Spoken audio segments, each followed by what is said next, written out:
Hello everyone, today I'll be going over two techniques. The first one's Ogoshi, a large hip throw, and Koshiguruma, which is the hip wheel. Onegaishimasu.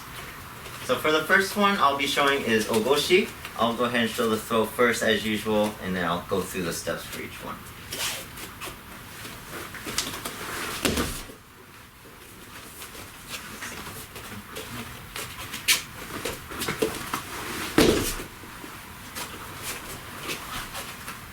So for this throw, a little bit different from my seonage video. Your steps are going to be almost the same when you're entering, but where your arms are pulling your opponent is going to be slightly different. So stepping in across their opponent's foot as usual, bending your knees here, making sure you get lower than he is. And instead of pulling close into my chest, I'm actually going to pull him a little bit more sideways, breaking his balance diagonally here.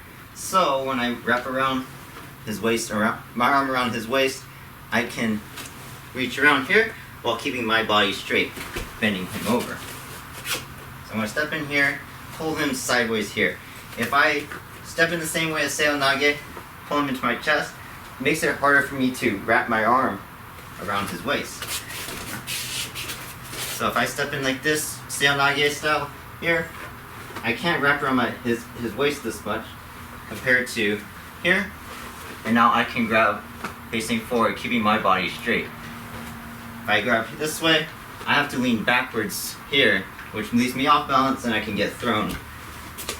Okay, so I'm going to step in here, pull him off balance to the side.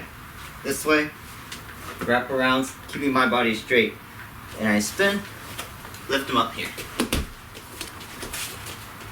As usual, make sure when you step in, you're not turning your body yet, like this. You're not turning here. You need to make sure you face your opponent at all times. So stepping in straight. My feet, my body are continuously going forward here. Even as I pull him, I might slightly turn so I can get more pull into his hand, but my body hasn't moved so I can wrap around the waist. Now when I spin, now my whole body comes around with me so I can lift him up. Okay, so again for the throw, going to step in, across, pull him over, wrap around the waist, spin, lift him up, and turn. So next I'm going to go over Koshiguruma. So, here we go.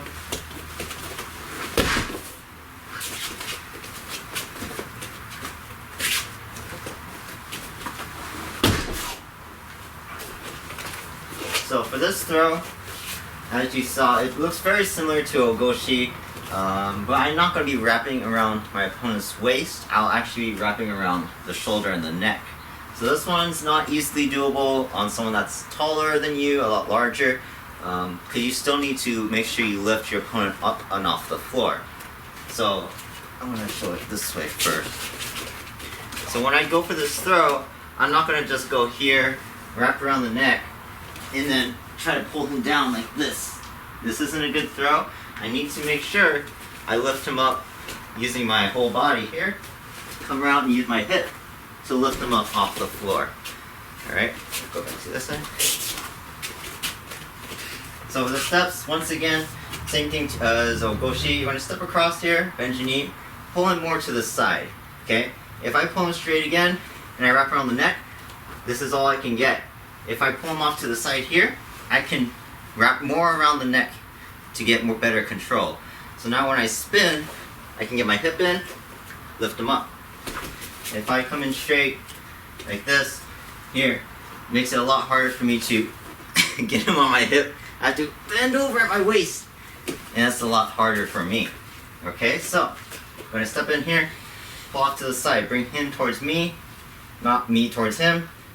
Wrap around the neck, spin, lift, and throw. Come back to this side. So while the steps are the same here, your arms are pulling the same direction. The only thing that really changes is around the neck compared to around the waist. But I need to make sure when I start to spin into my throw, I still continuously get my hip in front of him so I can lift him up. If I don't continue to get my hip in front of his, I won't be able to lift him up, and then he starts to walk around. If I continue the throw, I could probably drag him down to the floor, but you'll never get a clean, perfect throw doing it that way. So again, when I demonstrate this, I'm going to go in here, getting as low as I can here when I bend in, pulling him here, lock around the neck and the shoulders here. I'm still not turning my body too much, a little bit here, yes, because I need to pull him sideways, but I'm not going to be changing my feet at all. So now when I spin my whole body together, arms included, come around and my hip gets in front of his here, so I can lift him up by rotating. Okay? Again, if I do this wrong, if I turn my body in any way, like on my first step, even if I try to bend my knees and I pull them like this, it becomes a lot harder for me to turn and finish this throw. I might be able to do it, but it becomes a lot more difficult.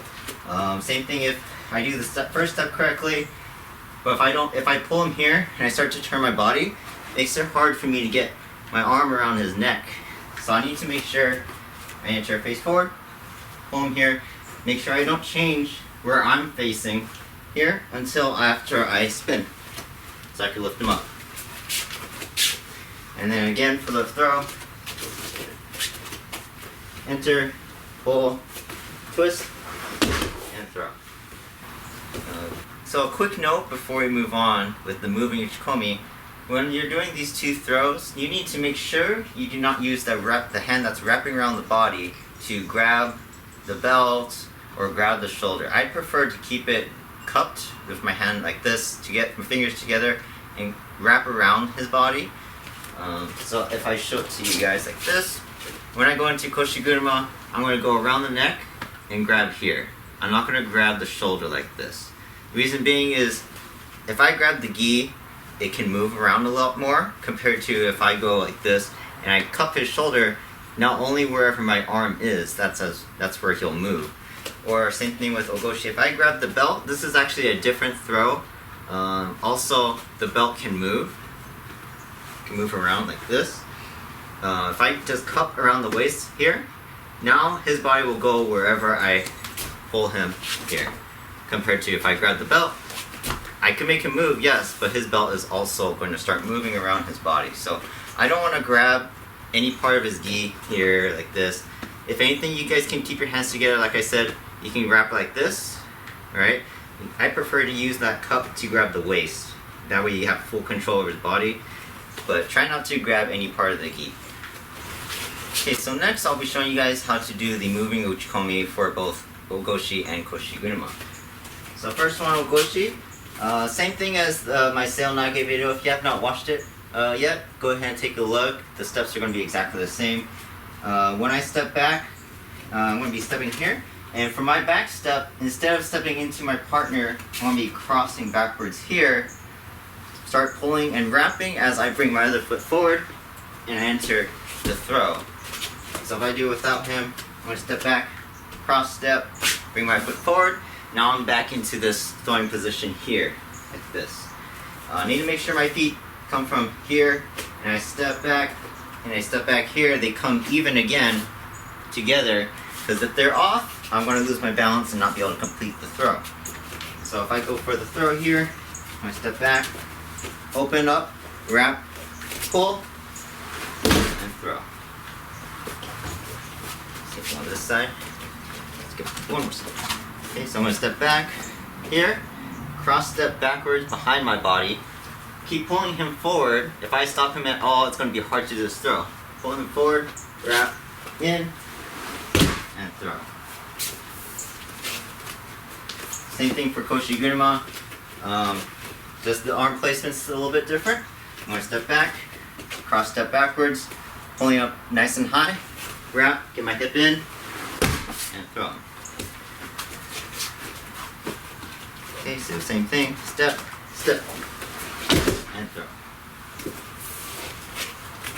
So make sure, once again, especially for Ogoshi, when you do this cross step backwards, that's like your first step going forward when you're doing static uchikomi. you want to make sure you step back and you bend your knees here. If I don't bend my knees and I keep my body up high, when I step across here, my body is also going to be high. In order to lift him up, I have to bend at my waist, which is not good. I need to make sure when I come in, I step backwards and I'm already going to get lower than my partner as I pull him up like this. Here. So now when I spin my other leg in front, now he's already getting lifted up. Compared to me being straight like this, I have to lean over, which is still possible to throw him, but it's not going to look very good, and it's a lot harder for me to finish the throw. So now I'm going to show you guys how to do Ogoshi and Koshiguruma without the gi. Once again, just like I was telling you guys, if you try to grab onto something around the neck or around the waist, it's a bit harder. That's why we want to cup, so you can still cup around the waist or still cup onto the shoulder. Okay? So when I go for this throw, I'm going to make sure that when he comes in towards me, I'm going to block with this arm, pull, and wrap around the waist here, cupping that hip here, and then all I have to do is rotate and finish the throw. So in one motion, block, rotate, and throw. And show it from this side as well. So back to the okay, again, sorry. Go ahead. Block here, wrap, and throw. And same thing for Koshiguruma. This time, once again, not around the waist. It's going to be around the neck. I'm going to try to wrap around the shoulder. This one you don't have to come as close because you're not trying to wrap him tight. You're actually just going to carry his momentum around you. So if once again he goes in here, I'm going to block. Grab that arm or the wrist here. As I come around here, I wrap around the neck and I continue the throw. Make sure you don't drag him in a circle. You're still pulling him up as you go down so you can lift and throw him. So in one motion, block here, up and over. Same thing for this side. He's going to come in, wrap, and throw him over my hip. I don't drag him around my body this way. I'm just using the neck here to support and bring him up and throw him over. Okay? So that's all you need to do for Ogoshi and Koshiguruma. Unlike other throws, these ones you want him more to the side, but in the case of no gis, you're just using his momentum, guiding him around you and throwing him over. So biggest thing to take away, using your hips to lift your opponent up and using his momentum to carry him over. Alright, so I'd like to again thank my brother for being a good uke, and I'll see you guys in the next video.